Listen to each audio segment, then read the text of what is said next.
Hates the hell out of it. Coffee back? Somebody, I thought there was coffee right there. Oh, there's no cups. No cups. actually, Got that from Caroline.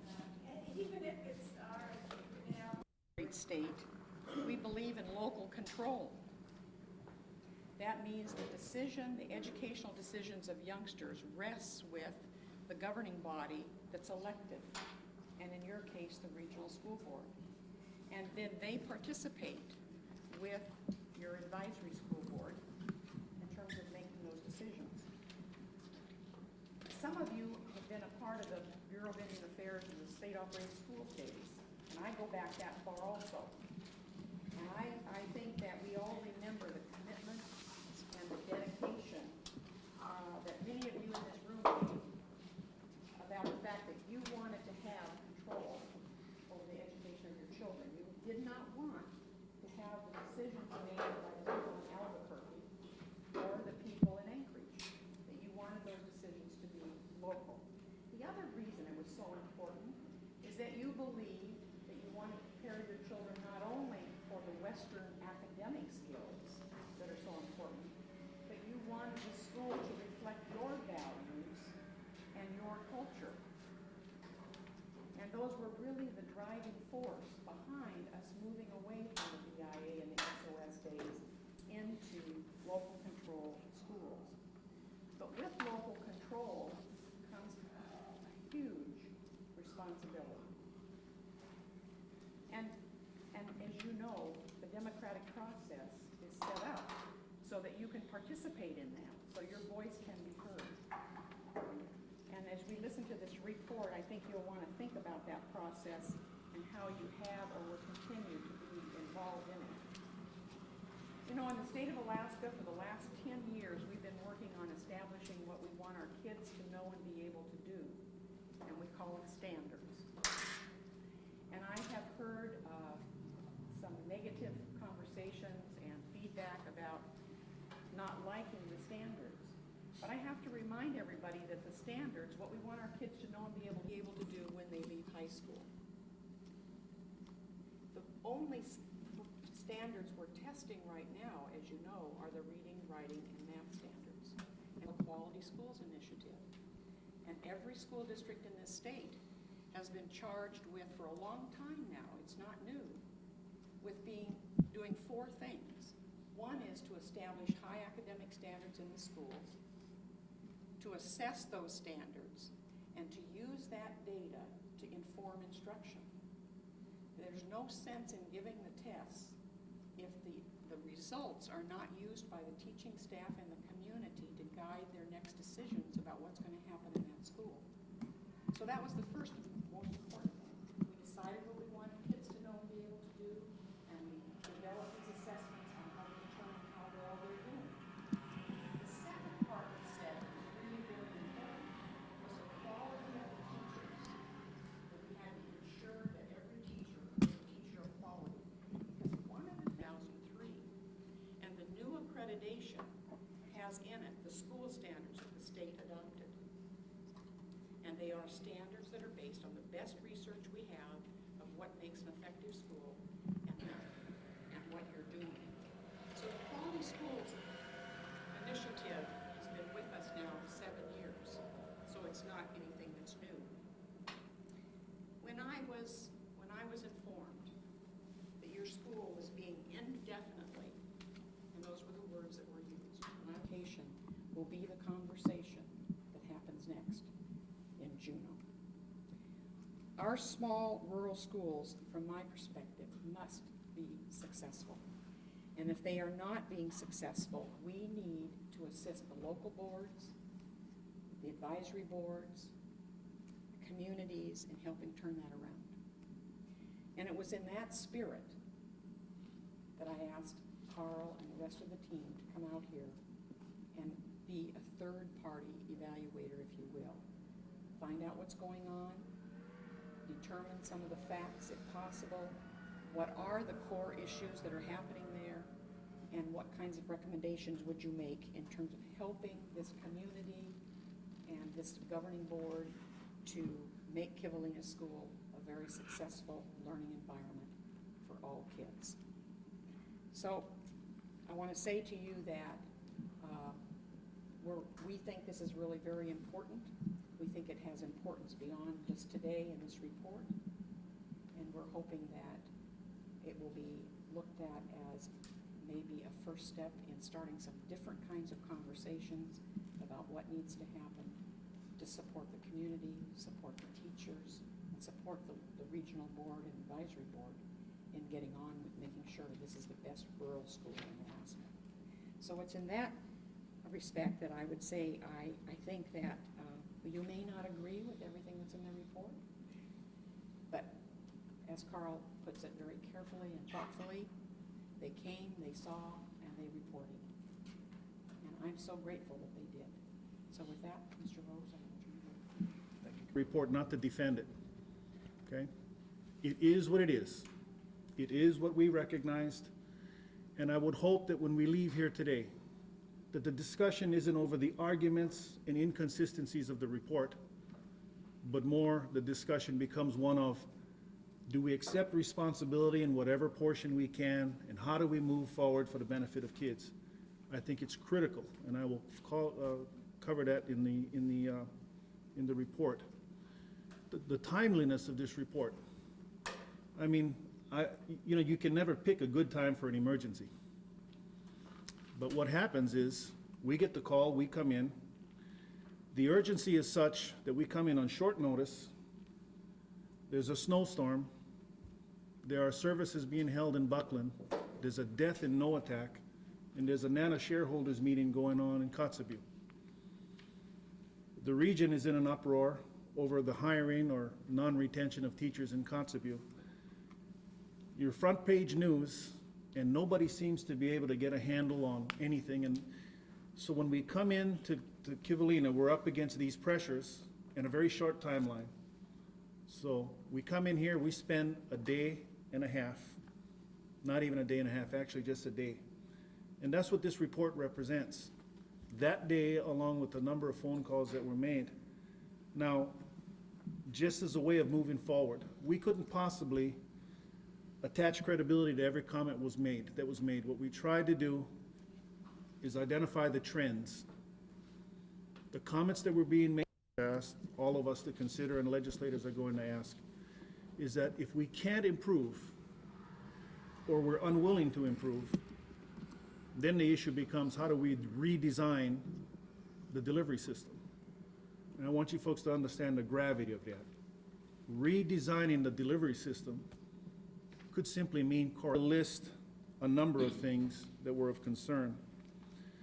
We interviewed a number of people. So I guess what I'm going to do is I'm going to move through some of these things, but there are some glaring stories that have been told to us that one has to stop with this right off the bat. Some of the first things we do is we describe a dysfunctional school and a dysfunctional community. And that should just jump out and grab most of you.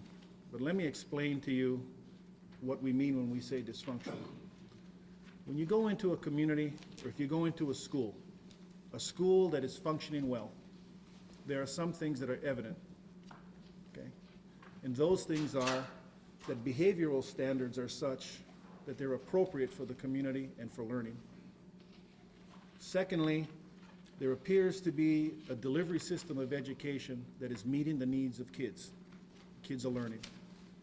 Thirdly, the community is involved in the decisions that are being made, and they're using the appropriate functions, in this case an ASB, to be able to disseminate information to the community as well as to receive information and input. If those three things are not happening, then it's dysfunctional. So by using the word dysfunctional, it's simply saying that things that should be in place to make you a functioning school are not in place. Things that should be in place to make you a functional community, for a host of reasons that we'll go into, are not in place. Can they be reversed? Yes, they can. Are you willing to reverse them? I hope so. Can you do it? Becomes a larger problem depending on what the process is going to have to entail. But there needs to be a willingness And I think the opportunity is now. So I think you should be very concerned when a group of people come in here and say that your school is dysfunctional and your community is dysfunctional. You should be very concerned about that. And hopefully concerned enough to say that's wrong and this is why, and show us the level of cooperation. Show us that the school is intact and providing services for kids and that kids come first. Show us that the behavior in the community and the community norms are appropriate for learning. If those things are happening, we're eager to hear that, and I think the press should as well. I want to really stress that point. The 5 areas that we identified in terms of needs and conclusions are located on page 7, 8, and 9. Community issues, instructional and curriculum issues, governance and leadership issues, school discipline and safety issues, and then lastly, professional development and teacher training. Briefly, I'd like to touch on some of those because the community issues, there are disconcertingly low community expectations and common acceptance of substandard student achievement. That should jump out at you and it should cause you great concern. There's evidence that when we came in here and talked, there was very little discussion even though we prompted it. You know, what are your concerns about student achievement? But the discussions led to the opening of the gym. The discussions led to why the school was closed and the processes that were used to close the school and all of the other issues, but the issue of student achievement kind of dropped to a secondary status. So that first comment, I think, is one that you should be very concerned about. It appears to be a pervasive community tolerance for student behavior. That should be a concern to all of you. There were reports of family dysfunction that inhibit emotional and intellectual growth in children. There were, there were reports to us. It's really difficult to put these kinds of things into a report, but it met the standard of being reported to us time and time again, so it was included. If it is wrong, but they have processes that they feel comply in policy. None of those things are ingrained here in the community. So the difference in expectations comes largely because the discussion was never held. You see what I'm getting at? There was one comment that kept coming up, and I'm on page 16 on the 3rd bullet. The fact-finding team heard many comments from both within and outside of Kivalina community, asserting that long-standing conflicts within factions of Kivalina community hindered school efforts to promote cooperative initiatives that promise to improve McQueen School. Reportedly, Kivalina community has traditionally resisted outside or direction from outside entities. If these assertions are valid, the challenge is not just for you here in Kivalina, but it's across the state. We either take this opportunity to operate our schools or we surrender that opportunity to the powers that be. And I don't think, nothing suggests to me and members of our need of some assistance and support so that your communications link between your community and your school is more effective, and there are ways to work on that we can talk about. Recommendations to the school board. The future of McQueen School and its students may be in jeopardy if we don't make some corrective moves. State law recognizes the Northwest Arctic Borough School District School Board as the governing body of the district schools. This means that the Northwest Arctic Borough School Board has the authority and the responsibility to make sure that students are learning in a safe and supportive environment. They have the ultimate responsibility, and we're going to report that to them at 3 o'clock today. Evidence clearly indicates that Kivalina students are not currently presented with an opportunity to meet state of Alaska content and performance standards in a safe, supportive environment due to a long list of reasons. This needs to change. The reasons are listed. At this point, the future success of McQueen Schools depends more on the behavior of adults than on the behavior of children. The challenge is clear. You know, we have a book that we've published at the School Board Association, Helping Kids Succeed Alaska Style. Some of you may have seen it. If you look on page 112 of that book, it states that if you're not modeling what you teach, then you're teaching something else. The book is written to parents and adults. If you're not modeling what you teach, then you're teaching something else. the point is clear, adult behavior is the one place that we can do something about. And as a result of that, we help our kids determine what is appropriate behavior. With that, we respectfully submitted this report. Commissioner, I have some other comments that I'd like to go over, but at this, we're entitled to be able to hold your head high and tell your story. I, along with Trooper Greenstreet and the Commissioner, want to assist in any way I can. There are some things I can do, starting with a discussion with the school board this afternoon at 3 o'clock. We want to be partners in the solution. We can offer a lot of assistance in terms of working in communities, helping with the advisory board and community engagement. Those are a lot of things that we do. But the interest is clear that rural education is going to soon be the target of legislative concern. As I mentioned earlier, the scarcity of resources is causing people to already come up with conclusions, and stories like hit the paper this morning in Anchorage just fuels the flame to withdraw from rural education or the commitment to rural communities. So with that, we came, we saw, we reported. As I mentioned earlier, I'm not here to defend the report. I'm here to set it in the school so we can support kids and help them get a quality education. That's the discussion I want to be part of. That's the discussion I want to encourage all of you to get involved in. This is about kids. If we say kids are our highest priority, do we behave in such a manner that suggests that they in fact are? So let's talk about our adult behavior. Let's talk about solutions and how we move forward. The report, as stinging as it may be, is inconsequential for where we have to go as a community, as a region, and as a state. So with that, that concludes my report. And Commissioner, I think maybe we ought to allow people to have a few words to say. So with that. They're bright. They're very bright. But if that test is based on a different culture, they're gonna have problems with it, and that's something that needs to be addressed.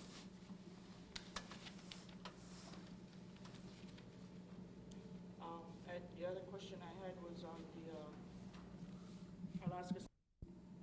Old timers that already been gone, who have taught us the spirit of love and kindness. That was Tony Jewell and Milton Swan outside in the community. It's still alive and it's still going like the way it was taught by these two. Tony Jewell was a teacher and also a teacher about religion and music and song. This is pretty much still alive today. I mean, it's still going from there. Outside of the school, outside of the offices, the city, the IRA, when it comes down to the school, you have talking about divided community. Yes, sometimes it is divided because of the behavior of the community itself sometimes. Trying to protecting their kids sometimes, a lot of times maybe, and the teachers knows about this mean. Because of a rule which says if the kid push a kid, my grandson always automatically have to go home. Principal knows about it. She have to send my grandson home immediately as soon as she pushed the kid or talk back to the teacher. Anna knows that. Anna and I try to deal with it. What way can we improve that? We talk. That's the only one problem that I have is my grandson. I don't know about the rules here. How should they be improved? I don't know. The principal should know what. The school district should know. To approach that person and say, what you said is not true. Because I can justify and back up my own words. If somebody speaks about my community that is not correct. It happened. I heard it in Anchorage. I heard it in the shopping malls. I heard it at the bingo halls. I heard it everywhere I went in Anchorage. There was a low discussion. I could hear it. People were saying, did you see what was on TV? Did you see what's going on at Kivalina? Did I like that? No, not one bit. What happened is not all that bad. What happened, the news media, let me say this, the news media blew the whole thing out of proportion. I know that for a fact. If somebody thinks otherwise, then say so. The way they put it hurt me, and I know it hurted a lot of people in my community. Like somebody pierced a dull knife right through my heart. Because everything that was said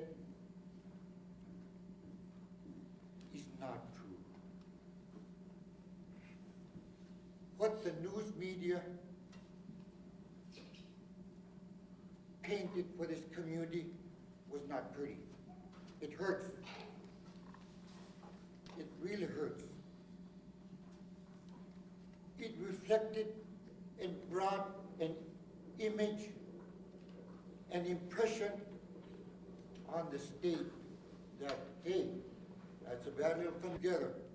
If it means bringing the city government, the tribal government, the ASB together around a table and just discuss how can we start making things look good where our kids can go back to the classrooms and feel good about going to school again. What we need to do as a community, if there's any bitterness, if there's, we need to come together. We need to pull together. I think that's the only way we can start heading in the positive direction. We can knock out all that negativism that was portrayed upon this community by the media and other people that thought that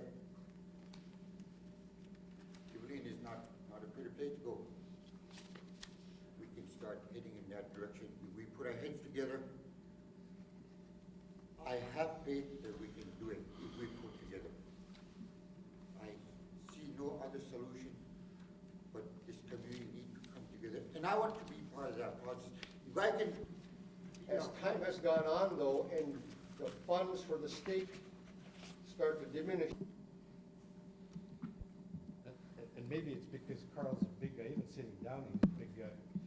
But, you know, he said this shouldn't be about defending the report, and it should be about trying to forge ahead, see where we're gonna go. I didn't hear one complaint about it. You may not like it. We may not like it. It slaps the community, it slaps the district, it slaps the teachers. I mean, it doesn't leave anybody alone. So there's plenty enough blame to go around. And I didn't hear anybody try to keep pointing their fingers. And I thought that was pretty good. And I was wondering, I really wanted to be here. I don't need to be in the district one so much, but I wanted to be here because I wanted to get a sense from you.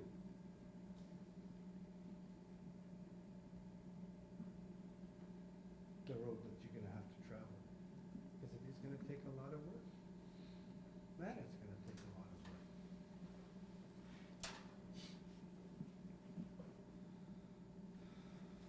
And if there's any way that Donnie and I can help from 1,000 miles away, we'll do what we can. He and Reggie are related, aren't they? First of all, how do you spell that's Enoch, Yeah. Enoch. Okay. That's an Adams, right? Yeah, Junior. Junior. Yeah. All right. That way, because I'm gonna write it across on the screen. Yeah. Try and make sure I get it right.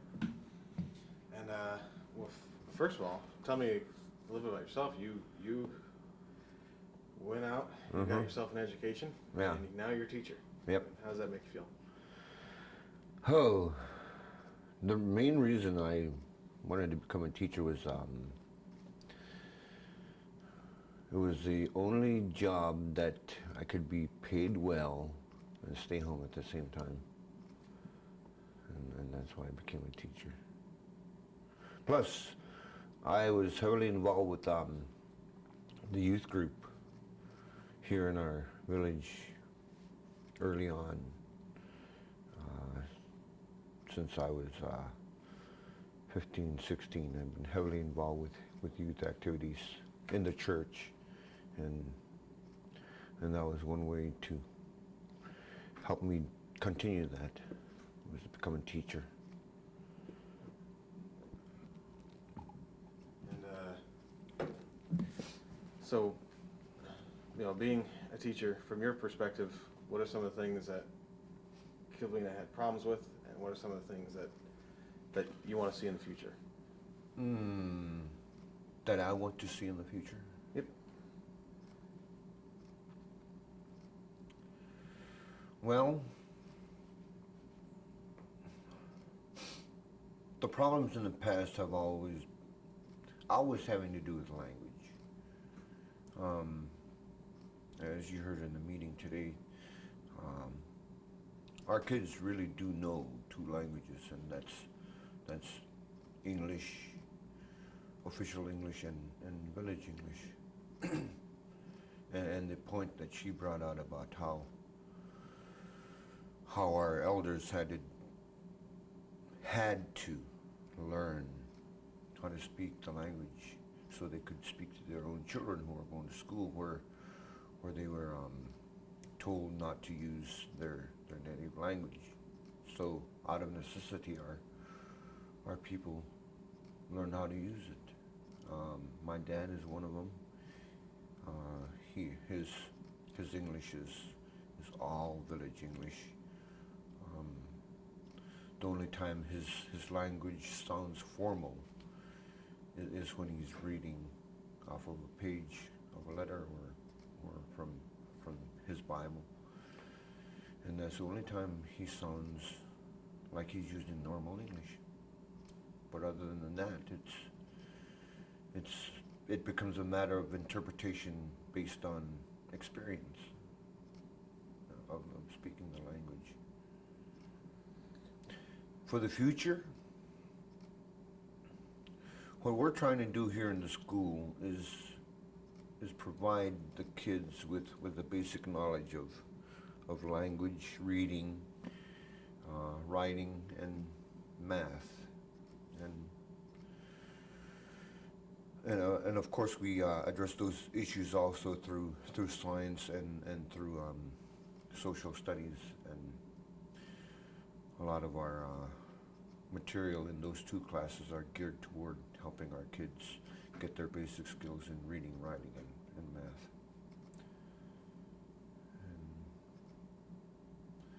And that's basically the goal for our future, so our kids can have a working knowledge of the language to get a decent job, or to go on to higher education, be it college or trade school. And that's what we want to do. That sounds good. If you can, pretend I wasn't at the meeting this morning. Okay. And tell me what you think some of the results of that meeting will be. Well, I'm very positive based on what Mr. Rose and Dr. Holloway have said,